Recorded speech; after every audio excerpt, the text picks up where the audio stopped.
Hey everyone, welcome to Psychology Exploration. Today, let's chat about magical ice pick therapy. But now the director has decided to ditch the extremes and switch to some methods that are less pointy than an ice pick. Meanwhile, Am is really vibing with the director's ice pick therapy, less believing in the power of gentle approaches. He thinks anyone with a violent past doesn't deserve the peace of mind they're dreaming of. Then the director starts telling the story of a runaway patient named Rachel Solander. She drowned her 3 kids and then brought their bodies back for dinner. Talk about an extreme family dinner. Her husband died in Normandy, and when she got to the hospital, she was on a hunger strike. She's been convinced her kids are alive and spent 2 years in the hospital thinking she was at home, totally ignoring the signs of change around her. She even thought the hospital staff were plants, like delivery guys and milkmen who talk about some green thumbs. But since the night before last, Rachel went missing, and Bai Cheng and the crew searched high and low on the island without a trace. But when Am saw Rachel's photo, Am's memory jumped back to her days in the concentration camp, and wouldn't you know it, here comes a migraine. Luckily, the director came prepared and handed her water and meds. Talk about a caring guy. They arrived at Rachel's room to find that the windows and iron doors were completely intact. Who needs an exit plan anyway? Unless Rachel has some crazy teleportation powers, but little White found 2 pairs of shoes in the closet.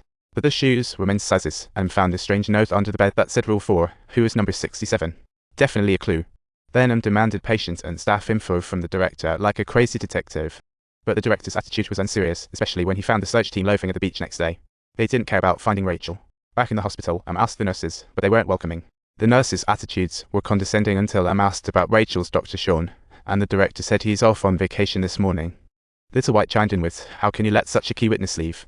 But got the same dismissive response. After all, Sean wasn't a patient on the island, but Am insisted on calling him right away. But then a storm blew up outside, and the phone had no signal. Talk about bad timing. After that, Am and his buddy followed the director to his office. The record player's music reminded him of the camp, and he instantly said it was by Moller.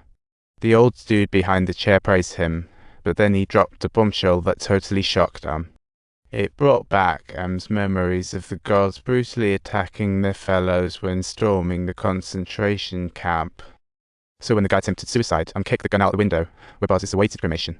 Clearly, this old guy knew him well, and then wanted to leave, insisting the director hand over Sean's info.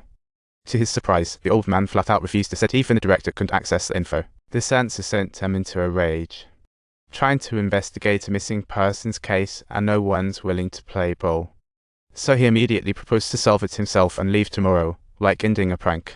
But when he got back to his room to rest, he recalled Rachel's note and wondered, who's number 67? Eventually, he drifted off, and lo and behold, his wife appeared in his dream.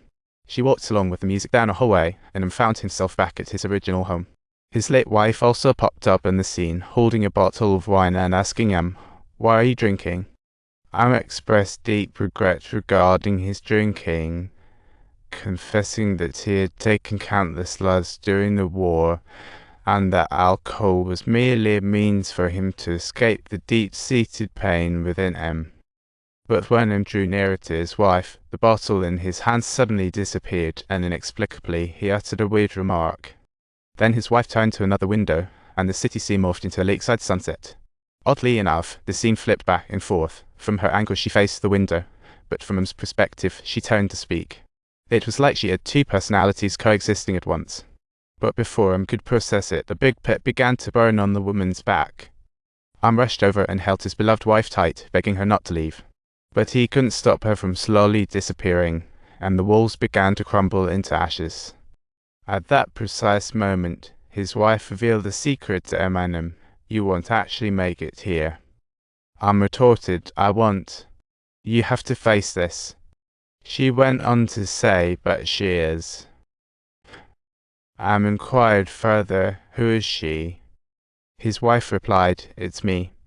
After saying that, his wife slowly lost her vitality, disintegrating into a pile of ashes. All that remained was a puddle in Am's hand, waking him suddenly from the dream, realizing the room was leaking water. "Looks like he won't be leaving today."